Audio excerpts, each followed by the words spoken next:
Hello, welcome to Keys for Winning. I am Prince Abba. So today I'm going to talk to you about a very interesting subject. And I've titled the subject, People Will Talk. People will talk. Let me start with telling you a very short story. One beautiful morning, an old man took his son to the market to buy a horse. And when they were through with the purchase, they began to make their way back home with this beautiful white horse. In the course of going, a stranger saw them walking with the horse, and he said to them, "Are you guys not foolish? Are you guys not being unreasonable? You have a horse and you both choose to trek. Why not, ride on the horse and get your destination?" And the old man thought to himself, "Oh wow, that sounds very correct." And the boat jumped up, and then they were on the back of the horse. And while they were riding this beautiful white horse, another stranger saw them and approached them hurriedly and said, "Ain't you guys wicked?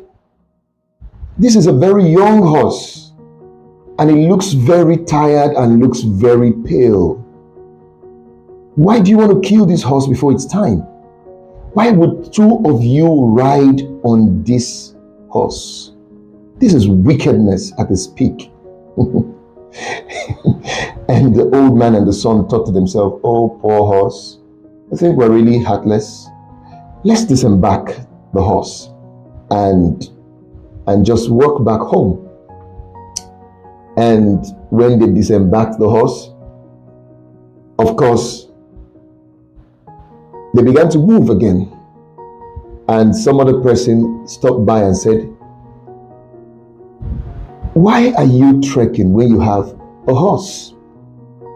And the man said, "Oh, we were riding on this horse before, but somehow someone told us the horse could die because both of us couldn't, just ride on this horse. It's looking very sick and looking very pale and hungry.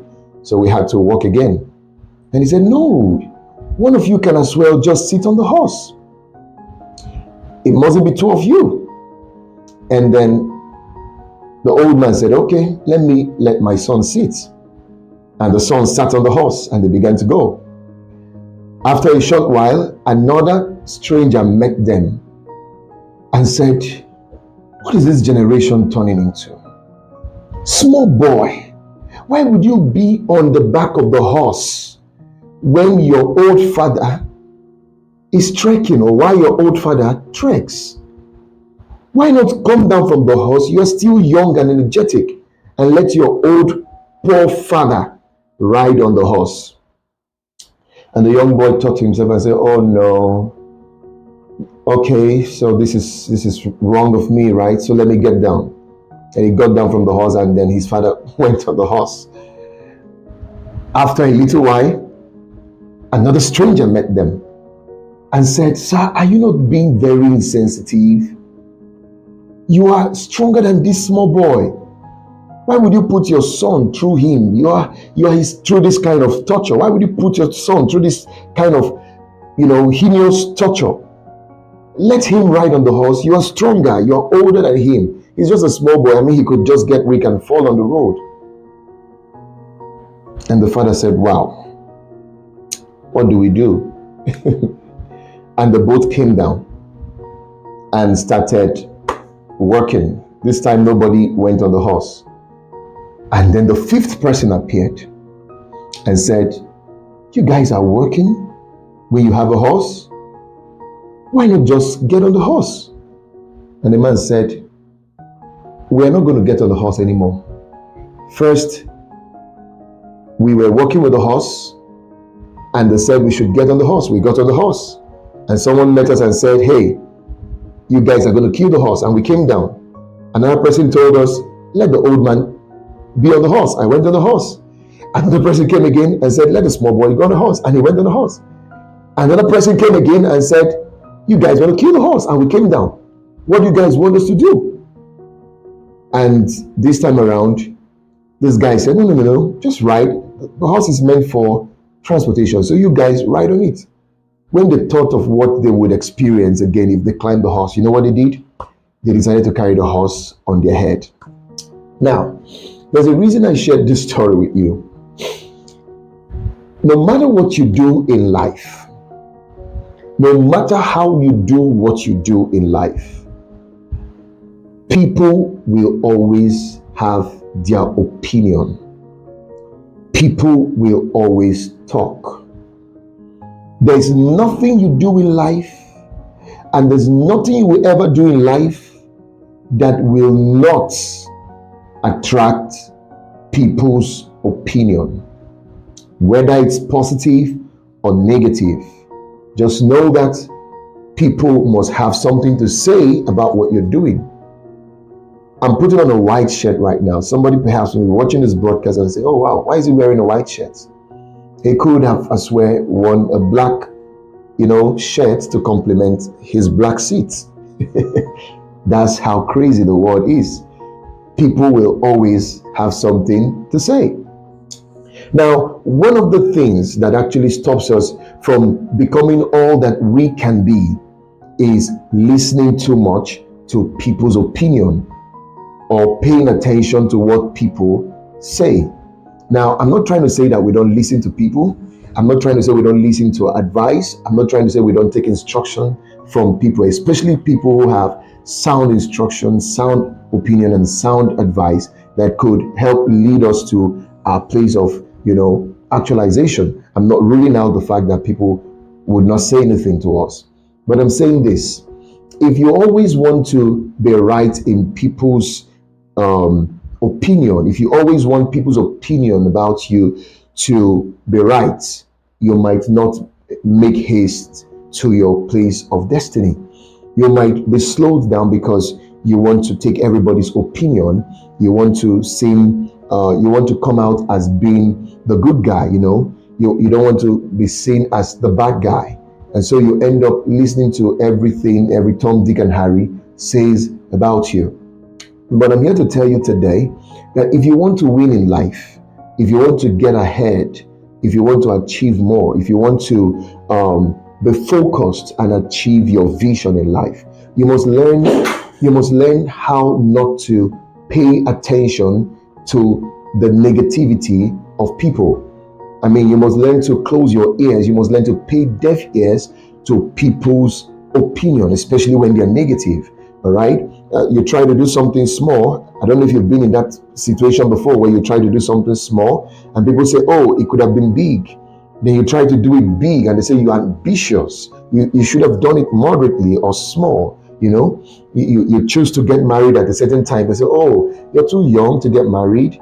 And then you decide to get married at an older age. And they say, oh, your mates got married when they were so and so age, they have children, and you're getting up now to get married. People will just have different things to say at every point in time. I am here to tell you, if you don't want to be distracted, if you don't want to have broken focus, if you want to move swiftly and speedily to your promised land, to your dreamland, to your place of success, you must learn when not to listen. There's a time to listen to people. There's a time to listen to advice and opinion. There's a time to hear what people have to say, but there's a time to just shut your ears and do what you are convinced about. Now I close with this. If you don't want to be in the bad book of people, because one of the things that people fear so much when they want to do a thing or achieve something is, oh, they don't want to come out as, no, they don't want to be hurt by the critics out there, the criticisms and the wrong things people have to say about them because of the things they are doing, all right? A lot of times this fear holds people back from just daring and venturing. And now this is what I'm going to tell you. If you don't want to be in the bad book of people.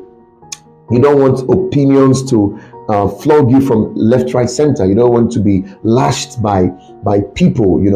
This is just one thing you can do to make sure you are not in people's bad book. 3 things I'm going to tell you that you should do if you don't want to be in people's bad book. Number 1, say nothing. All right, as long as you say nothing in this world, nobody's going to say anything about you or say anything against you. Number 2 is do nothing. All right, as long as you just stay in your house from morning till night, you go nowhere, you do nothing, you say nothing, people will say nothing about you. All right, people would have nothing to say to you or say about you.